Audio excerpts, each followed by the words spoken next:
మొత్తం ఆ విధి విధానాలు ప్రకటించబోతా ఉన్నారు. ఇప్పటికే కులగణన పూర్తి చేసినటువంటి కర్ణాటక ప్రభుత్వం నిన్న బీసీ ఎమ్మెల్యేలు, బీసీ ఎంపీలు, బీసీ ఎమ్మెల్సీలు అందరితో కలిపి సమావేశం నిర్వహించి వాళ్ళందరి విజ్ఞాపనలు స్వీకరించి నెల 18 తారీఖున బీసీ కులగణనకు సంబంధించినటువంటి విధి విధానాలు ప్రజల ముందు ఉంచబోతా ఉన్నారు.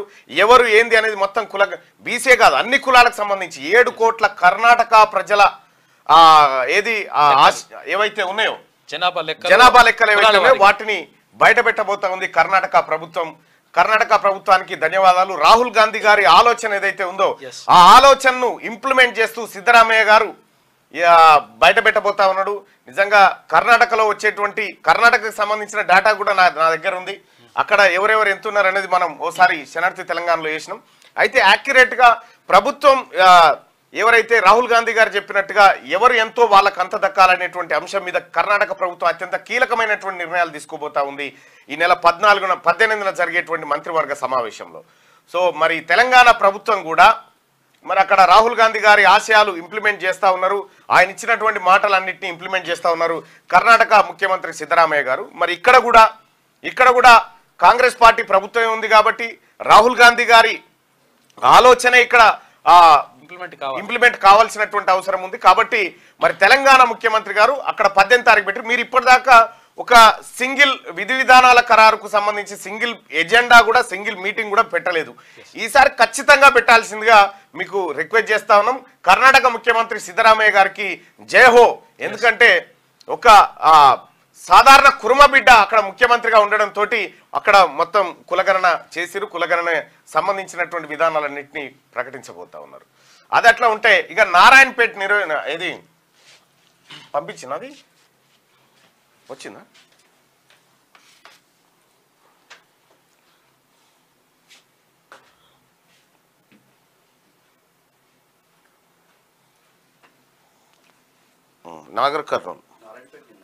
నాగర్ కర్నూలు చలో ఓపెన్ చేయి. నాగర్ కర్నూలు నియోజకవర్గానికి సంబంధించినటువంటి అసెంబ్లీ ఆ తర్వాత జెడ్పీటీసీ వ్యవహారంలో ఏం సామాజిక సమీకరణలు జరిగినాయి ఏందనేది చూద్దాం. History and details analysis of Nagar Kurnool assembly constituency, details of assembly election. Number of voters male వచ్చేసి 1,06,055 మంది, ఫీమేల్ వచ్చేసి 1,05,230 మంది, ట్రాన్స్జెండర్స్ వచ్చేసి 3 ఉన్నారు. టోటల్ 2,11,288 మంది నాగర్ కర్నూలులో అసెంబ్లీ నియోజకవర్గంలో ఉన్నటువంటి ఓటర్లు. అసెంబ్లీ ఎలక్షన్స్ 17 సార్లు అక్కడ జరిగినాయి. 17 సార్లు నాగర్ కర్నూలులో ఎలక్షన్ జరిగితే అందులో దాదాపుగా 12 సార్లు ఓసీలు 12 సార్లు ఓసీలు ఎలక్షన్ లో గెలిస్తే బీసీలు 4 సార్లు అవకాశం దక్కింది.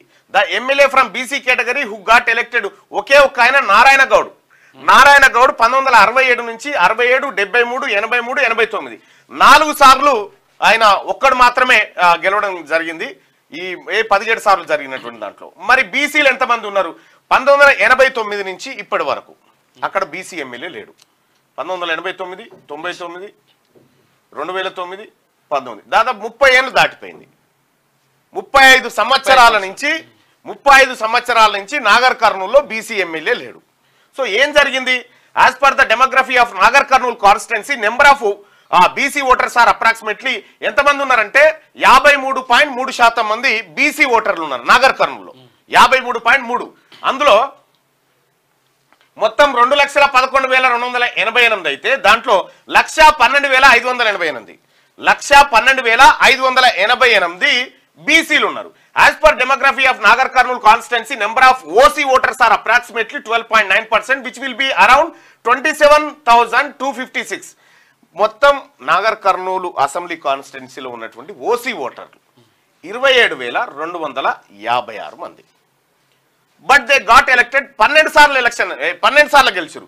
27,000 మంది ఉన్న జనాభా ఉన్నటువంటి ఓసీలు 12 సార్ల ఎమ్మెల్యేలు అయితే బీసీలు జస్ట్ 4 సార్లు మాత్రమే అయ్యారు. అది కూడా ఒక్క ఆయన నారాయణ గౌడ.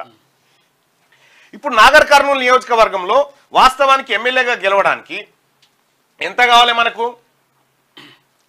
ఇందులో సగం వేసుకున్నా కూడా 1,06,000 కావాలి. 1,06,000 కావాలి. బీసీలకు ఎన్ని ఉన్నాయి? 1,12,000 ఉన్నాయి. వీళ్ళ ఓట్లు వీళ్ళు వేసుకుంటే ఇక ఎవరు గెలవరు అడగా మెజార్టీ. ఇక్కడ బీసీలకు జరిగినటువంటి నాగర్ కర్నూలులో కేవలం 4 సార్లు మాత్రమే బీసీలకు అవకాశం వస్తే 12 సార్లు ఓసీలకు అవకాశం వచ్చింది. ఈ 12.9% కూడా సామాజిక వర్గాల వారిగా కనుక మనం అది డివిజన్ చేస్తే వైశ్యులు, ఆ తర్వాత ఆర్యవైశ్యులు, వెలమలు, ఆ తర్వాత మిగతా అన్ని కమ్మలు ఈ సామాజిక వర్గం నుంచి ఉంటారు. ఇందులో 3 to 4% లేదా 5% వరకు రెడ్డిలు ఉండేటువంటి అవకాశం ఉంది. అంటే దీంట్లో సగం అంటే 9,000 లోపే రెడ్డిలు ఉండేటువంటి అవకాశం ఉంది. కానీ వాళ్ళు 12 సార్లు అక్కడ గెలవడం జరిగింది. ఇంకా జెడ్పీటీసీల విషయానికి వద్దాం. నాగర్ కర్నూలు కాన్స్టిట్యున్సీ 5 మండలాలు ఉన్నాయి. దానికి 5 మండలాలకు సంబంధించిన జెడ్పీటీసీల వివరాలు ఒకసారి చూద్దాం. నాగర్ కర్నూలు అది బీసీ రిజర్వ్డ్ అయింది కాబట్టి అది బీసీ యాదవ్కి వచ్చేసింది. ఇక బిజినేపల్లి అన్రిజర్వ్డ్ రెడ్డికి పోయింది. తాండూరు అన్రిజర్వ్డ్ రెడ్డికి పోయింది. ఇక్కడ తెల్కపల్లి ఎస్సీకి అయింది. తిమ్మాజిపేట అన్రిజర్వ్డ్ రెడ్డికి అయింది. ఇక్కడ అన్రిజర్వ్డ్ అంటే 50% అన్రిజర్వ్డ్ కోటా. ఆ అన్రిజర్వ్డ్ కోటాలో వీళ్ళు కేవలం రెడ్డిలు మాత్రమే 3 జెడ్పీటీసీలుగా ఇక్కడ వచ్చారు. 5 మండలాల్లో 3 జెడ్పీటీసీలు రెడ్డిలే. వాళ్ళ జనాభా ఎంత అంటే 9,000. బీసీల జనాభా ఎంత అంటే 1,12,000. సో ఇక్కడ ఓపెన్ లో ఉన్నటువంటి కాడ కూడా బీసీలకు అవకాశం ఇవ్వలే. అవకాశం రాలే. Out of 5 mandals OCs got elected three times. Will BCs got elected just one in spite of having a majority in population. ఒకవేళ మనం పాపులేషన్ ప్రాతిపదికన చూస్తే ఒక్కరు కూడా రిజర్వ్డ్ స్థానాలు తప్ప ఒక్కరు కూడా అక్కడ రెడ్డిలు జెడ్పీటీసీగా ఉండేటువంటి అవకాశమే లేదు. కానీ ఇక్కడ నాగర్ కర్నూలు కాన్స్టిట్యున్సీలో జరిగినటువంటిది ఇగో ఇది ముఖ చిత్రం. 17 సార్లు ఎన్నికలు జరిగితే 17 సార్లలో 12 సార్లు ఓసీలే ఎమ్మెల్యేలు. ఓట్లు వాళ్ళే కావు, మళ్ళీ వాళ్ళ ఓట్లు కూడా లేవు. గెలిచే ఓట్లు కాదు కదా, కనీసం ఏది నాగర్ కర్నూలు మున్సిపాలిటీకి చైర్మన్ అయ్యేటువంటి ఓట్లు కూడా లేవు. సో ఓట్లు లేనటువంటి వాళ్ళు 12 సార్లు ఎమ్మెల్యేలు అయ్యారు. ఓట్లు ఉన్నటువంటి బీసీలు కేవలం ఒక్కడు నారాయణ గౌడు 4 సార్లు గెలవడం జరిగింది. పోనీ అన్రిజర్వ్డ్ స్థానాల్లో బీసీలకు ఏం దక్కిందంటే ఏమీ లేదు. బీసీలకు అన్రిజర్వ్డ్ స్థానాల్లో గుండు 0. ఇది నాగర్ కర్నూలులో జరిగినటువంటి మాయామచ్చింద్ర కార్యక్రమం. ఇది బీసీలకు జరిగినటువంటి అన్యాయం. సో ఇట్లా మరి నాగర్ కర్నూలు జిల్లాలో ఈయన ఈ 3 రెడ్డి జెడ్పీటీసీలు వీళ్ళు గెలిచింది ఎవరి ఓట్లతోని? బీసీల ఓట్లతోటి. ఇక్కడ నాగర్ కర్నూలులో 12 సార్లు ఎమ్మెల్యేగా గెలిచినటువంటి ఓసీలు ఎవరి ఓట్లతో గెలిచిరు? బీసీల ఓట్లతోటే. వాళ్ళ ఓట్లు వాళ్ళు వేసుకుంటే ఓడిపోతారు. వాళ్ళ ఓట్లు వాళ్ళే వేసుకుంటే ఓడిపోతారు. డిపాజిట్ కూడా రాదు. వాళ్ళ డిపాజిట్ వచ్చే ఓట్లు కూడా లేవు. సో ఇగో ఇది సోషల్ ఇంజనీరింగ్ జరగాలి. ఇక్కడ అన్యాయానికి గురైతున్నటువంటి వర్గాలకు అధికారం దక్కాలనేది రాహుల్ గాంధీ గారు. సో ఆ ఆలోచనని ఇంప్లిమెంట్ చేస్తూ కర్ణాటక ముఖ్యమంత్రి సిద్ధరామయ్య గారు 18 తారీఖు రోజున, ఈ నెల 18 తారీఖు రోజున క్యాబినెట్ సమావేశం పెట్టి ఆ క్యాబినెట్ సమావేశంలో కులగణన విధి విధానాలన్నీ ప్రజల్లోకి తీసుకురాబోతా ఉన్నాడు.